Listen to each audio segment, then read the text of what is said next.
Thank you so much for coming to this most awkward and weird of all subjects. Now that you're all warmed up, I'm going to see if I can make it more awkward than you ever thought it would get. Now, one of the things I had Pastor Joey warn people, we're going to talk about parts. Okay? That means we have to use terms that you learned in biology growing up or that you learned in nursing school, but there's not really a way to really talk about this subject matter without getting down into the paraphernalia of it all, right? I've talked with a lot of folks, because I spent so much time in Los Angeles, it was common. And when you got together, you talked about parts and stuff. That was kind of the normal part of the conversation. But here, people don't want to talk about parts, so they use this kind of language where they're kind of dancing around it, kind of, and everybody kind of knows what you mean, except for people under 30 who are like, what are they talking about? They're talking about gay people. And they go, oh, right? So we will talk about parts and stuff. Don't worry, it'll be very clinical. When we start to talk about and with the gay community, LGBT means lesbian, gay, transsexual, and bisexual, or transgender. There's an almost immediate discomfort between us and them, because they see us as people that are internally confused and condemning, and we see them as people that are aggressively against us, so to speak. And really, both of those are true. None of us are going to pretend it's not true. But it doesn't necessarily have to be true. One of the things that's happened in the church over the last 50 or 60 years is a shift toward inclusion. And what we mean by inclusion is that we're not going to keep these people separate or distinct simply because of the characteristics of their behavior. But what exactly does that mean for the church, right? There's an actual aggression within the church to the way that these people have been treated historically. And that kind of affects the way we do things, it affects the way we do evangelism, and it affects the way we keep our membership rolls, things like that. So we need to talk about that. So we'll start out by talking about what's being said. There are a lot of different conferences that are going on here and around the country. Those are usually led by Presbyterians, strangely enough. And a lot of what's being said has to do with differing interpretations of the Bible. Everybody has a hermeneutic. Everybody has a way they read Scripture, right?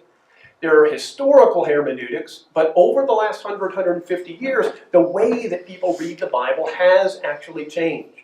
A lot of you that have done deeper studies on these things will know from hermeneutics or the discipline of how to read the Bible. People like Heidegger and George Gadamer and Paul Ricoeur and others have retaught everyone how to read a book. One of the questions they asked is, can you read a book? And they wrote great books about that, to read, right? And they said, can two people actually communicate with people in mere human language? And they even went all the way back and said, is it even possible for a God that is everywhere and knows everything to speak to people created in his own image and likeness in a language they can understand? In other words, is God even knowable? And entire churches through the 1920s, 1930s, and 1940s moved to the place where they said, ultimately God's too mysterious, he's too unknowable, therefore we read the Bible as a mere human construct of what we think God is like, but we can't really know what God thinks about these things at all. And as they became really religiously agnostic in their faith and practice, all of the things that they thought they knew about morality started to change and shift. That's where everything started to change. So now we have entire denominations that are splitting. They're splitting all the time. Presbyterians split a long time ago, but they're still splitting now over these issues of what to split about and what not to split about. Presbyterians love a good split, by the way. But there's also the Methodists and all the trouble that they're having, because even though they're very much considered to be pro-gay as a denomination, all of a sudden, as we say, it all got real, right? All of a sudden they had to decide whether or not practicing gay people could be in the pulpit and be a minister, whether that be a lesbian or a gay man. Practicing, right? Because they had created this sort of artificial center in which, okay, they can be gay by orientation, but they can't be gay in practice. In other words, they have to be asexual or celibate. and that's good enough for them. Well, the question is it good enough for the Bible? Right? So these are the kind of things we deal with. So first we will go over the pertinent scriptures, the ones that they are talking about and reading, and the ones that we are talking about and reading, and see if we're reading them the same way or if they mean the same thing. Here's one of the most important things. When we talk about the scriptures that made Christianity, because really the Bible made Christianity, right? He had Jesus, he had his disciples, they wrote books. We read those books to see what he said, and we read those books to see what he meant. The Apostle Paul doesn't write a lot about what Jesus did, but he writes a lot about what he meant, right? So we have historical books, Matthew, Mark, Luke, and John. Then we have these deeper theology books like Ephesians and Romans and others where there's a detailed exegesis and analysis of everything that happened so that we can understand what it meant. When we get into those, there's room for discussion, right? There's even room for disagreement. Probably most of you are Baptists in this Presbyterian church because there's room for disagreement about things. But how much? How much? Right? How much disagreement? So let's go back to the first set of verses that everybody talks about, and that'll be in Leviticus 18 and verse 19.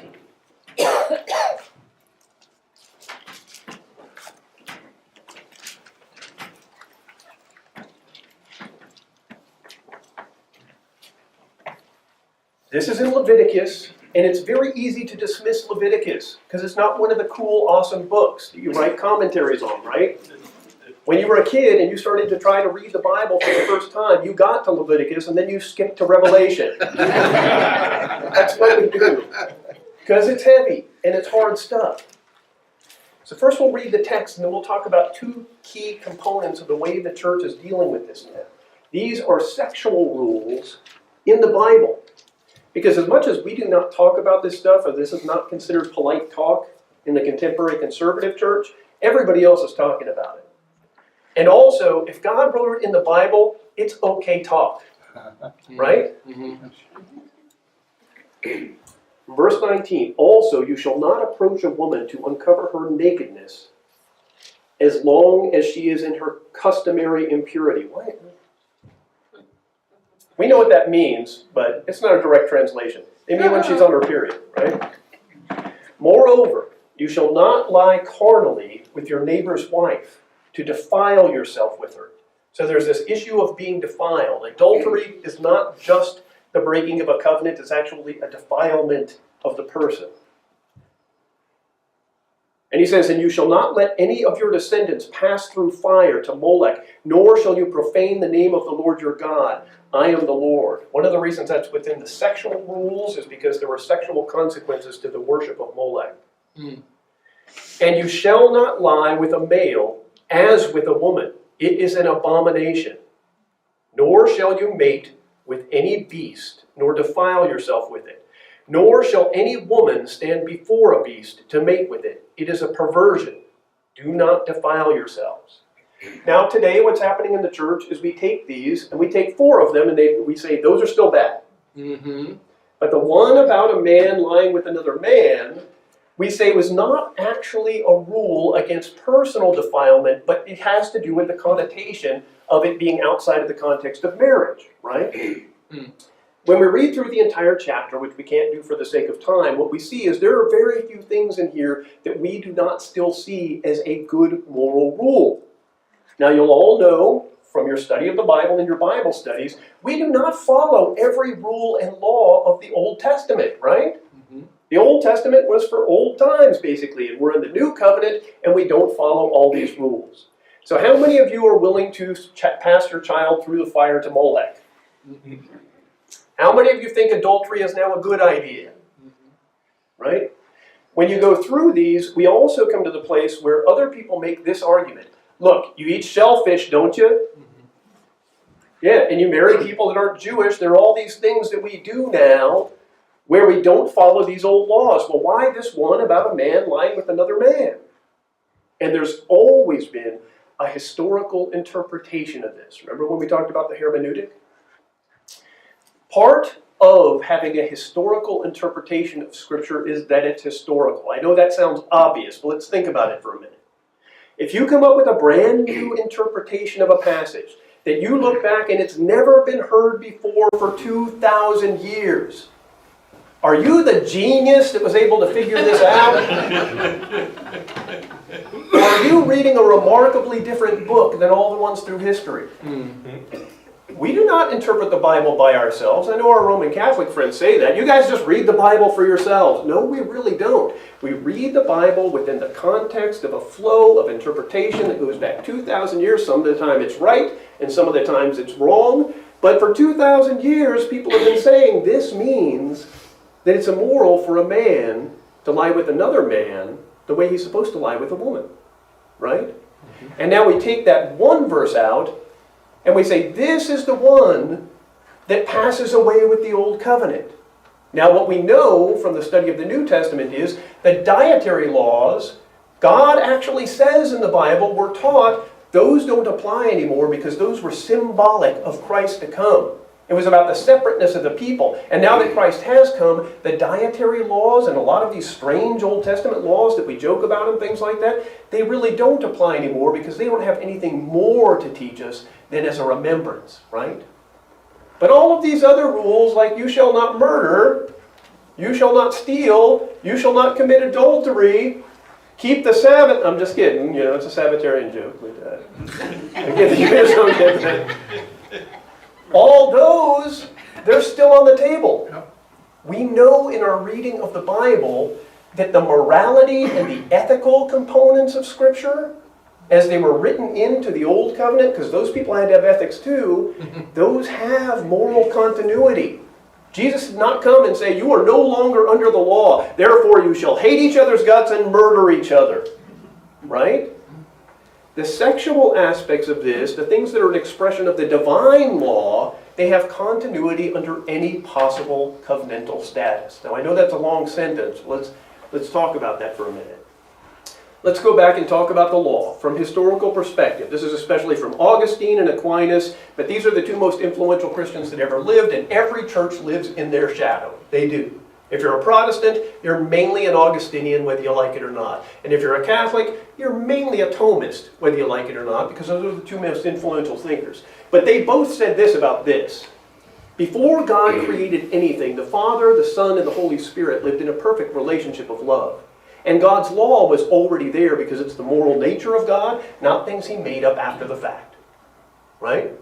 So before there was anything, there was already the law of God. What we mean when we say the law of God is just the way God is morally.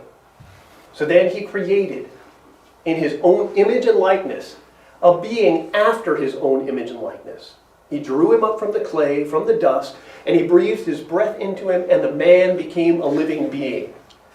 And there was only one of them, after all of the creation, right? And after all of the creation, it says specifically, and He gave Adam to name all the animals, and He examined each one of them, and no suitable partner was found for him. And so then God put him to sleep, and He operated on him, and He took a rib from his side, and from the rib He made a woman, a correspondent to him, that was suited to his needs, right? And they became one flesh, and they reproduced. And that all of the offspring of man on the entire earth come from these original native two. When we talk about that, and we go back to Aquinas and Augustine, we talk about the natural law. Now I know that these days, for the last 100 years, natural law is like a dirty word in Reformed and Presbyterian circles. But for the last 1900 years before that, it was considered pretty cool. Okay? Here's what we mean by that. God's law in and of Himself is the eternal law, right? As He created things, He also made His law flow through all of them by His ordination and ordering of them and their types and their kinds. After that, we get something that we call the divine law. And the divine law is what's written down in Scripture, so that we can actually read in detailed form what the eternal and the natural law is. And then we get to a thing that we call human law, which are different in all places, but should be an expression of the other three. I know that's a controversial statement, but do you really want unjust laws? Or do you want just laws? How are you going to know what those are? So what we mean by natural law is that when God makes something, he orders it in a specific way. He made the birds for the air, he made the sea for the ocean, he made the rest of the animals for the land. Also, he created them male and female. Now, of the things that he put on the land, how many did he make in these correspondent aspects of male and female? How many of the animals, the mammalia, have to have a male and a female for reproduction and for a good life? What percentage? 100%. Ooh, it's real close to 100, isn't it? Every once in a while you find a weird little something like a worm or something that's asexual, but also, most life on Earth does not reproduce through mitosis. Right? Most of the kinds of life on Earth do not have male and female because they're bacteria. They've got one cell, they break open, they got two of them, right? That's most of the kind. But they're not that relevant. And they're not us, right? So the fact that there's more of them by mere number, as a matter of fact, there's more of them in your belly than all the people on Earth. That's really just not what we're talking about. So often in these conversations, we try to find one weird little exception, like monkeys or something. You know, monkeys, every once in a while, a male monkey gets on another male monkey. What about that? Well, do they have a loving relationship where they're trying to have little monkeys and have a life together? Or is one just getting on another monkey? It's not, you know, you want to laugh at it a little, but that's kind of what it is. There's no homosexuality in nature. There are acts that are very similar to what men do in nature. Most homosexuality through history in nature has to do with domination, control, punishment, and submission to power. It doesn't have to do with love. That whole love thing is relatively recent.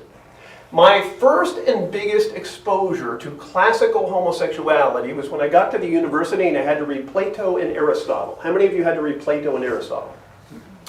Everybody has to read Plato and Aristotle at the university. And as you're reading through the dialogues of Plato and you get to Ion and others, you hear Socrates explaining true love. Because true love is when you find and master and copulate with a young man or a boy. And as I'm reading this, I'm like, this is pretty weird stuff. You know, I'm a young man reading this. And you have to read it. It's the classics. For all of you that are so into classical education, I don't get it, personally. But when you read it, the Greeks were rampant with homosexuality. Their feeling of it was like this. And it wasn't like Socrates wasn't married. His wife is in the text, right? But he doesn't have sex with her unless he needs to have a child. He has sex with men. Because men are, and he writes all this down, men are stronger, and men are faster, and men are smarter, and men are more interesting for sex. Women are for keeping your house and raising your children. In the classical interpretation of homosexuality, a lot of it was the rejection of women as being vibrant, wonderful, real partners in life. Somebody that you could really interact with on a one-to-one level. That really did not come in, not only at the time of Plato and Aristotle, that didn't come in until Christianity. Yep. You have to remember, women were only property until Christianity stood up and said, women are actually created in the image and likeness of God, just like men. They're not inferior, they're not secondary, they're not less, they're not stupid, and they're not property. Your wife is your reciprocal part made to be with you through all of life. And when they asked Jesus, Jesus, can a man divorce his wife for any and every reason? Because there was this argument among the rabbis. And one of the rabbis said, you know, if she burns your breakfast, you can divorce her. And this other guy said, you can't divorce your wife ever. And Jesus didn't say either of those. He said, except for sexual immorality, right? But when he explained it, who did he go back to? What story? Adam and Eve. He went all the way back to the beginning. He said, but in the beginning it was not so. Because God created them as a perfect reciprocal pair to be with each other and support each other and love each other and to recreate life from their own bodies. So the entire biology of it is involved in the actual aspects of marriage that we tend to think are important, aren't they? So in the interpretation of these things, the first thing we see is that verse about a man not lying with another man, which comes up again in another chapter later on, but we only have to read this one, the context is that there are certain things that are the expression of our natural identity as God made us, and there are certain things that are not. Yeah, we get all the way back to the idea that you didn't choose anything about being born. We can agree on that, right? Mm-hmm. You didn't choose whether you were going to be male or female. You didn't choose whether you're going to be tall or short. You didn't choose whether you'd be white or black.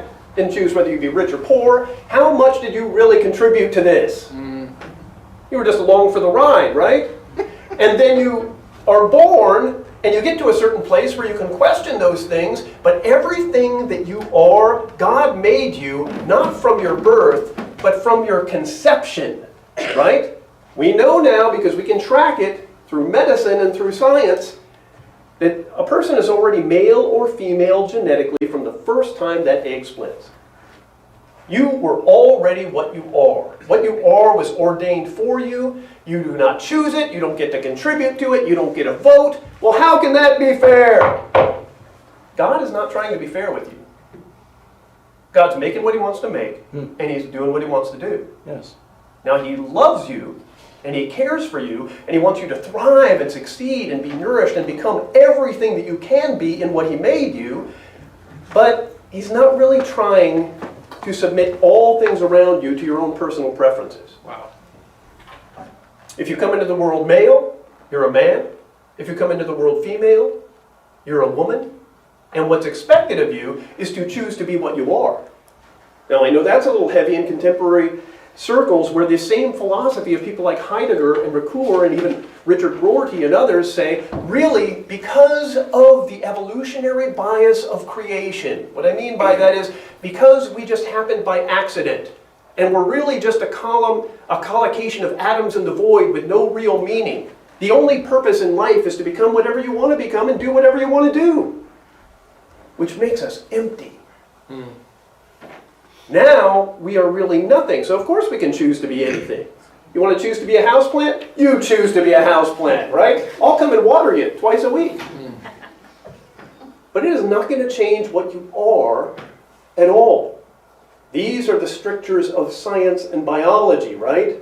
There has been nothing that has promoted homosexuality more powerfully than the sciences and the biological, especially the biological sciences, and there's nothing that is more powerfully against them, right?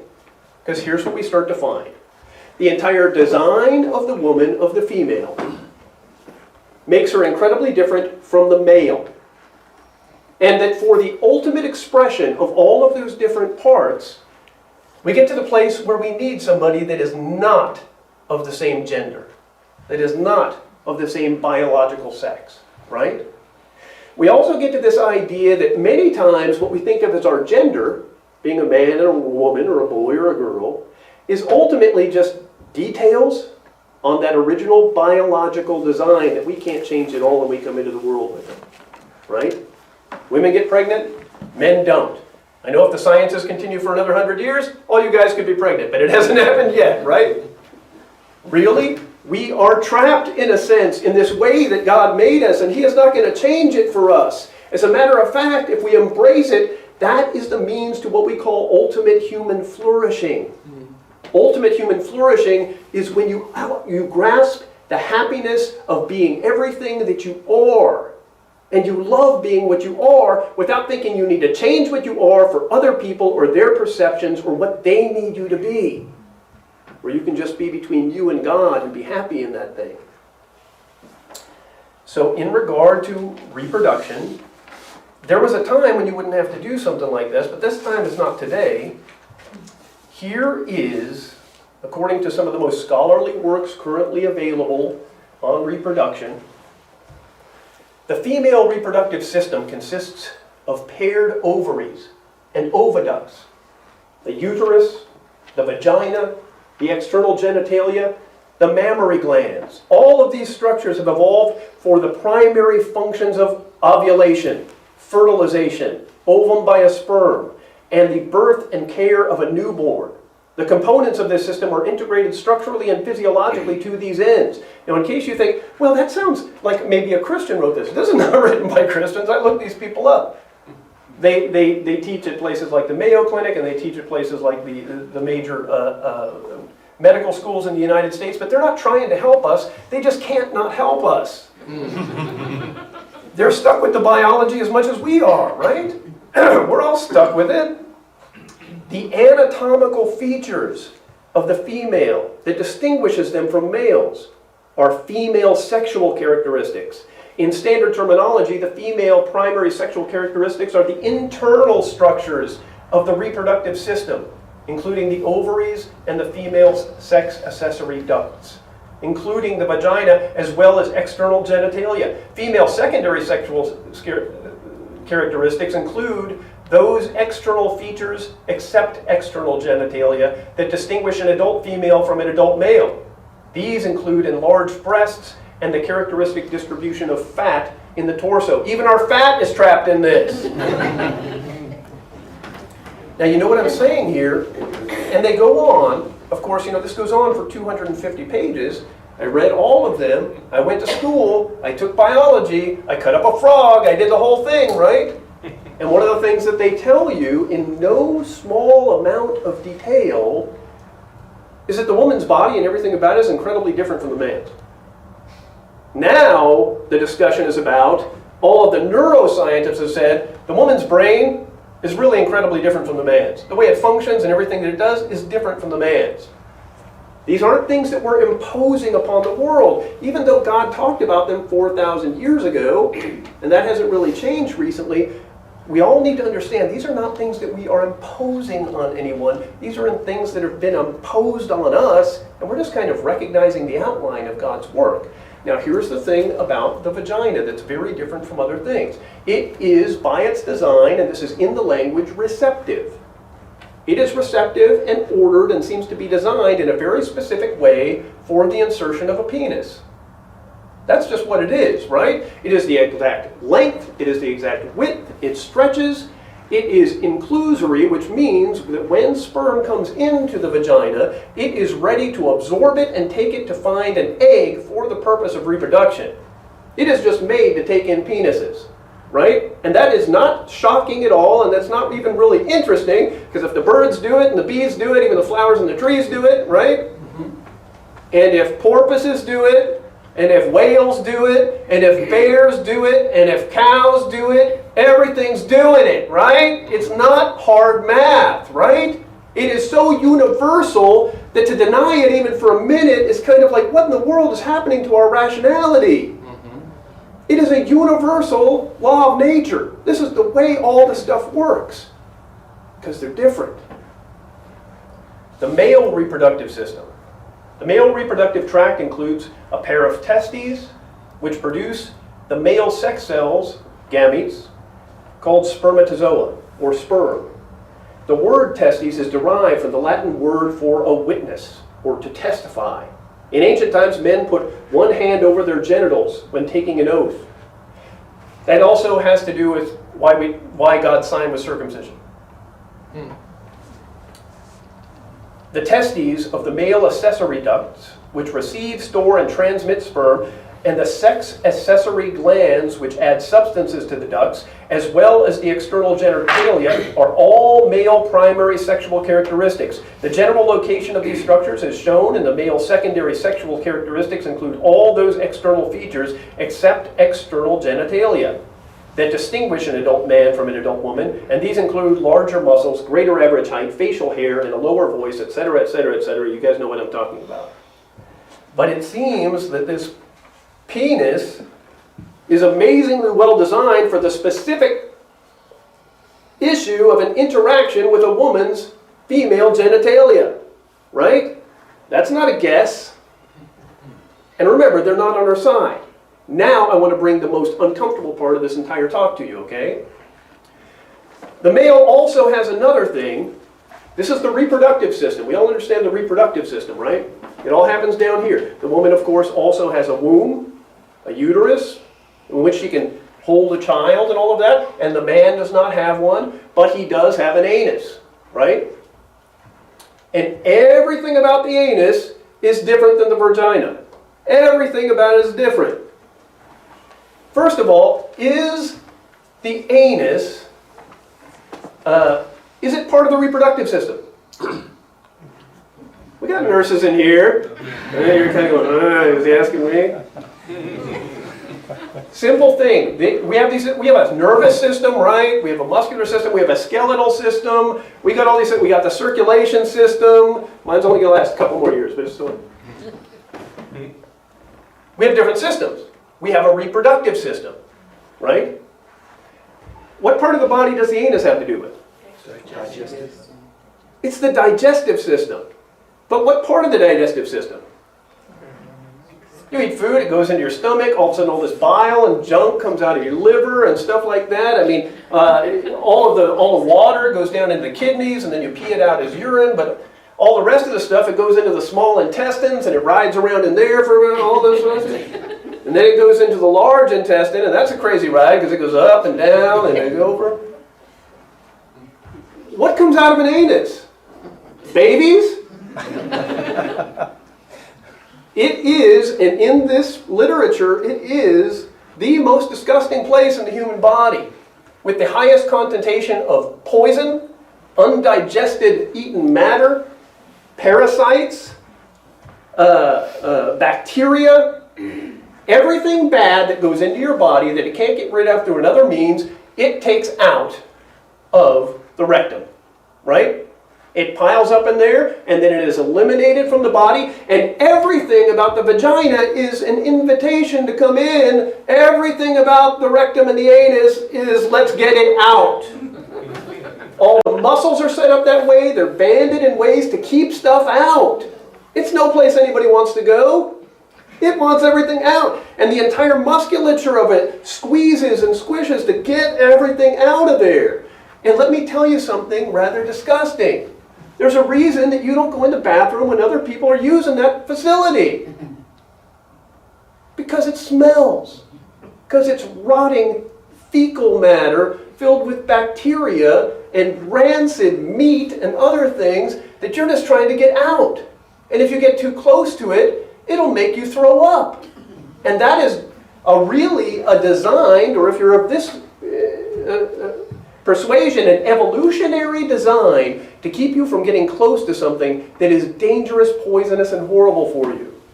When your animal defecates out on the lawn, you can smell it from across the way, right?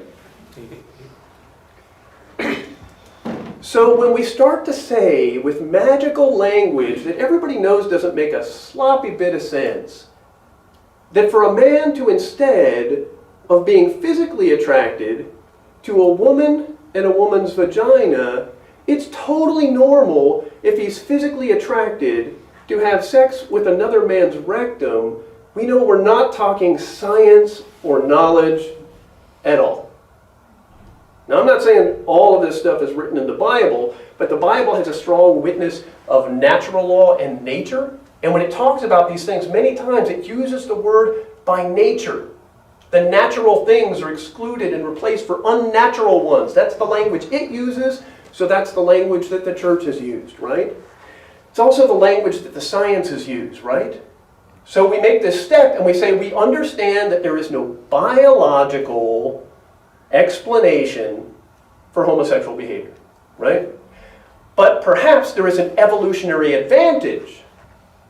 That's a new thing that's being bandied around in the church and in the academic community. Perhaps there's an evolutionary event. Well, maybe so, right? That's not a good sell, as far as I'm concerned.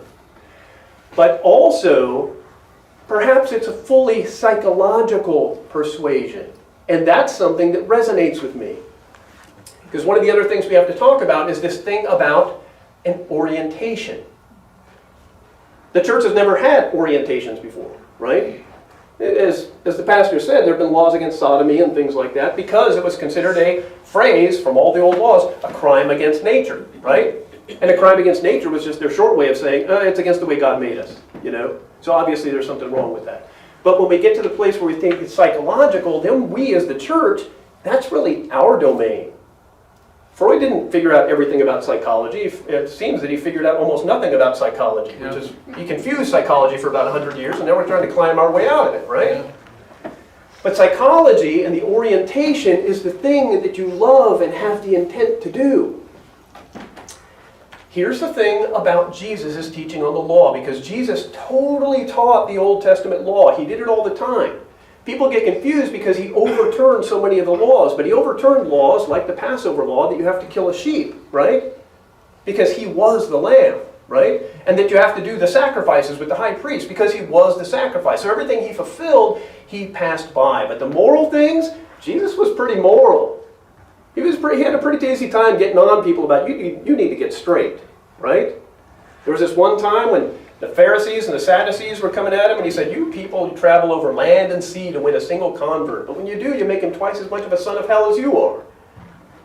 He was telling them, you're so religious, but for like all the wrong reasons. So Jesus had an easy time correcting people. He understood morality, right? In the Sermon on the Mount, he goes over the Ten Commandments, doesn't he? Mm-hmm. He says, if you think that because you didn't murder your brother, I tell you that if you murdered them in your heart, you've broken the law. You have murdered them. And he says, if you lust in your heart after a woman, you have committed adultery. And he goes on, and every one of the commandments he goes through, and he says, no, the issue is your heart. You really think that if you hate your brother, but you never actually hit him with a hammer, you're good.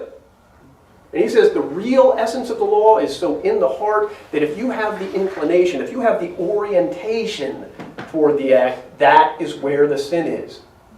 And what the church has done today is we've turned it on its head, and we've said you can have a homosexual orientation all you like. We just don't want you to do stuff. Which is weird. If I had a strong inclination and orientation toward adultery, and I told you that I was into all of that, but I'm not going to do it, would you be cool with that? I'm a thief at heart. I totally want to steal from you.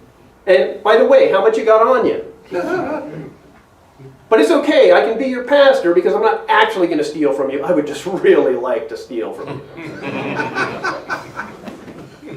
What are we talking about exactly when we say somebody has a homosexual orientation or their only attractions are towards sex with men even though they're a man? But it's okay because he's not going to do stuff, right? What are we doing to our theology when we think the heart can remain reprobate while somehow out here in the world we're Christian? This is the reason that the conservative theological churches do not ordain homosexuals as clergy, right? Now here's the issue. Is that hate? Christians don't hate. Christians don't hate anybody. I am yet to meet the Christian that does not think that they are probably the worst Christian that's ever lived, right? Mm-hmm. They know they're sinners, they know they're weak, they know they're stupid, they know they're frail, they also know God has some rules and we're just trying to obey them. We love homosexuals, we love lesbians, we love gays, we love transsexuals, we love transgender, we love them all, right? But then they demand from us that we not only love them with the grace of Jesus Christ, but that we also say, and what you're doing's okay. And we're just not allowed. It's not like we wouldn't want to. I really think all Christians would just like to say everything's okay, all right? But it's his rule. It's not our rule. And so we start to see a distance between what God will allow and the basic orientation. You remember how God told us, you're not allowed to be mad at anybody. But wait a minute. Jesus got mad at people. I remember this time that he went into the temple and they had taken the area for the Gentiles and they were buying and selling animals and all that stuff in there. And he went in and he started to kick the crap out of those people. He got a whip and he's whipping folks and he's kicking over tables. You think Jesus wasn't mad? He was mad, and you don't want to see Jesus that way, right? God gets mad. Every once in a while, when God's good and mad and he's waited hundreds of years for a resolution, he will take out an entire civilization. That's God-level mad, right? Takes him a long time to get mad, but sooner or later that slow burn will come down and hammer on you. He's a good God, but you can only kick him around so much, frankly, right? But you're not allowed to be mad. You're allowed to have righteous anger when it's called for. Yes, there is exceptions to the rule, but he says, don't take vengeance. Let vengeance be God's. God is good in the vengeance business. You, my people, that are all a bunch of sinners, that were saved by a righteousness not your own, you're not good at being mad. You're not good at vengeance. You're not good at judging folks. I'm not really good at that stuff. Just let me take care of it, right? And so he does. But also when he makes a rule, we obey. Now if God tells the person created in his image and likeness, you came into the world a man, choose to be a man, it's not a stretch. It's not weird, it's not impulsive, it's not overwhelming to our human dignity. So the thing about, but what about my choice, but what about what I choose to be, is completely secondary to just the facticity of what you are. What you are. And some people are going to struggle with that. They'll be like, well, I'm just not attracted to women. You know, that's hard. I don't feel good about that. It also doesn't matter. You are what you are. People say, well, what we're trying to do is make homosexuals completely asexual because they want romance and they want a family and they want all those things too, and we're telling them to stay completely celibate. The church has never told anyone to be celibate. Ever. Mm-hmm. No. What we expect you to do is to find a good woman, cultivate a relationship with her, fall in love with her. She falls in love with you. You come to the place where you have mutual admiration and love, and you marry each other. And if God so blesses, you have children. And you raise those children in the fear and admonition of the Lord. Because homosexuality is largely a myth. All it really is a sinful inclination of the heart that's been turned into a philosophy and a way of life. And it's always been around, as has been talked about in the other lectures. It has been around because it was around in the ancient world and it was a part of all of the pagan religions. All of them had homosexuality, many times in the middle of their worship. It wasn't new to them. It was nothing they were afraid to talk about. But at the same time, it's not the way that God gave us. Let's take a look at Romans chapter 1. In Romans chapter 1, the Apostle Paul explains the source, the beginning, and the resolution of homosexuality. And most people don't know about this because the church has refused to speak about it. And that leaves us all very confused.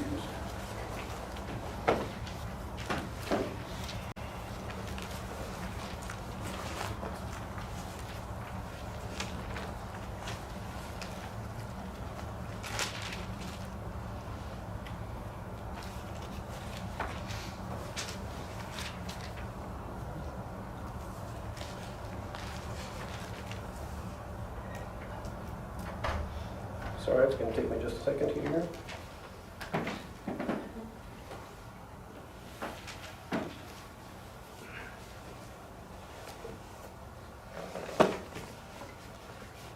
So I want to make sure I'm reading from the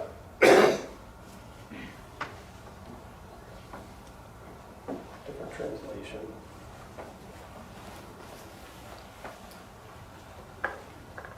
Okay, first, in chapter 1 of Romans, from verse 16, we have one of the most famous sets of verses for Protestants ever. So, just for context, we should know that this is where that happens. I'm not ashamed of the gospel because it's the power of God for salvation to everyone who believes, to the Jew first and also for the Greek. For in it the righteousness of God is revealed from faith for faith. For as it is written, the righteous shall live by faith. That's Martin Luther, that's all the guys, that's like our main verse in the Bible.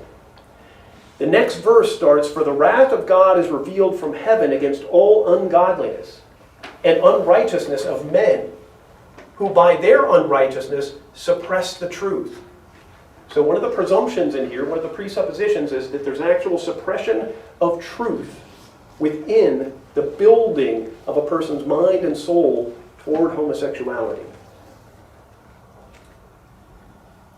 For what can be known about God is plain to them, because God has shown it to them. For his invisible attributes, namely his eternal power and divine nature, have been clearly perceived ever since the creation of the world. That means before the scriptures were written. In the things that have been made, that includes man and his own rationality and morality, so that they are without excuse. In other words, everyone knows this enough to be without excuse. They don't know it as much as we know it, from having known Christ and having read the Bible, but they know enough about it just by the mere fact of being human to be without any excuse. Okay? No one has an excuse. For although they knew God, They did not honor him as God or give thanks to him. But they became futile in their thinking, and their foolish hearts were darkened. Claiming to be wise, they became fools, and exchanged the glory of the immortal God for the images resembling mortal man, and birds and animals and creeping things. Therefore God gave them up in the lusts of their hearts to impurity. Remember in the Old Testament it said uncleanness. This is not wholly different language. To the dishonoring of their bodies among themselves, because they exchanged the truth about God for a lie and worshipped and served the creature rather than the Creator, who is forever blessed. Amen. Amen. For this reason God gave them up to dishonorable passions. For their women exchanged natural relations for those that are contrary to nature. And the men likewise gave up natural relations with women and were consumed with passion for one another. Men committing shameless acts with men and receiving in themselves the due penalty for their error. So you see how giving up the knowledge of God is the way that Paul explains the coming to a place where a man would lie with another man. It's not that there's some kind of a way to sanctify this. It's not that if they have a loving relationship where they love each other and care for each other, God has already precluded that. If you've ever heard of a theory of legal preclusion, God has already said that if you have that relationship, it is not love.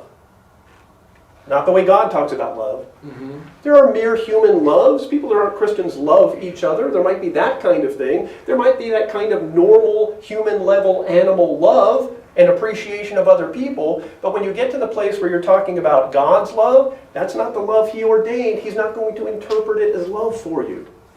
He doesn't do that. And seeing as they did not see fit to acknowledge God, God gave them up to a debased mind. That's what He calls it. To do what ought not to be done. One of the most dangerous and ugly things we ever see in the Bible is that sometimes God gives people over to something. That language comes up a few times, so it's not a guess.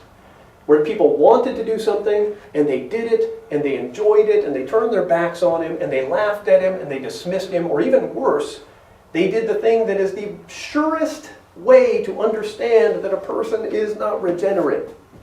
They took the religious things of God and the hope and the truth and the power of God, and they twisted it around until it was something completely contrary to His intention, right? Mm-hmm.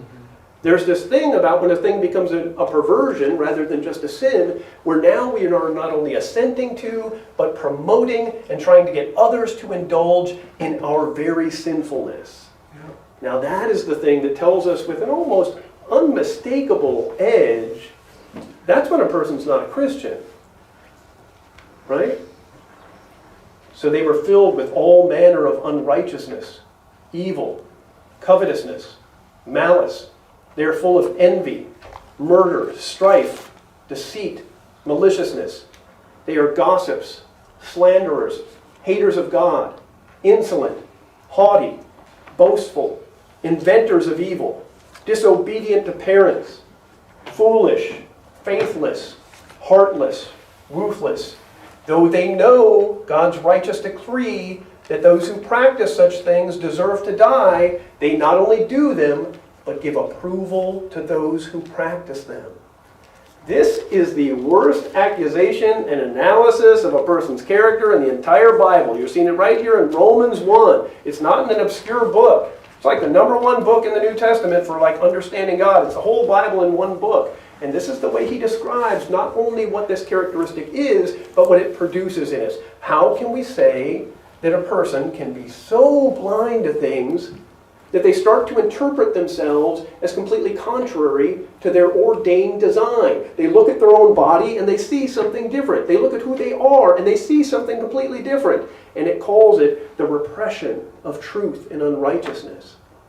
I don't know if you've ever been camping, but there's this thing that happens when you're camping and you're out there and you're around the fire, right? And you're making your hot dog and everything, and then nature starts calling, right? So you go out there and you're trying to find a nice healthy bush or something, and you walk farther and farther away from the camp, and because the light's still there, right? And then all of a sudden you turn around and you do not know where you are. And it's dark. And all of a sudden the light is gone. And in an analogy, that's kind of the way God talks about this. You had the knowledge of God. You didn't not have it. And you walked away from it on purpose, and you pushed it farther and farther away from you, and you hid your eyes from God to such an extent that now you don't see Him anymore. Or worse, now you have recreated Him in your own image and likeness. And you're a fallen thing, right? People always talk about, are people born homosexual? And really, it's not a biblical question, so I don't care. Right? That's not our question. Really, they probably are. And in some way, do people probably have a homosexual orientation? They probably do. Doesn't make it right. Doesn't make it okay. And it doesn't make it something that they don't need to take full account of and reject it and start to suppress the unrighteousness in favor of truth. You got to get rid of all that stuff. And all of these poisonous teachers, I mean, we have these guys on TV with big hair that are asking people for their money, right?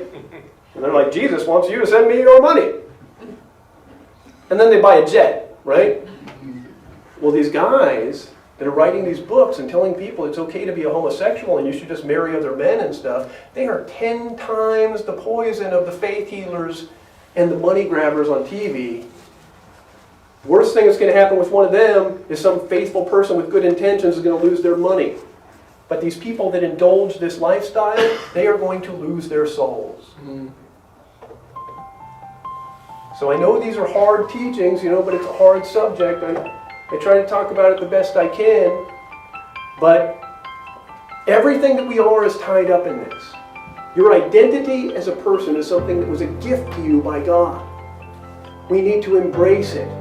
We need to be what we are, not something that someone else told us we would like to be. You need to choose to like to be what you are, right? Then you can have happiness. Then you can find peace. And there will be a resolution for all of the orders of your desire, the things you want, and the things you need in your relationship with God. That's where everything is at. All of the other stuff is just a distraction. It's just a distraction by the world that wants to cripple you through the wiles of the devil, the world, and your flesh. Well, let's pray. Lord our God and Father, you are so good. And we are so weak. We don't have anything in and of ourselves. We don't have no power. We really have no intelligence. We don't know much. But in knowing you, we know we have life and hope and peace. And we know that one day you will raise us from the dead and we will be perfected. And we will not struggle with any of these things that we struggle with in this life. We will just be with you. We thank you for all of these blessings in the name of Jesus Christ.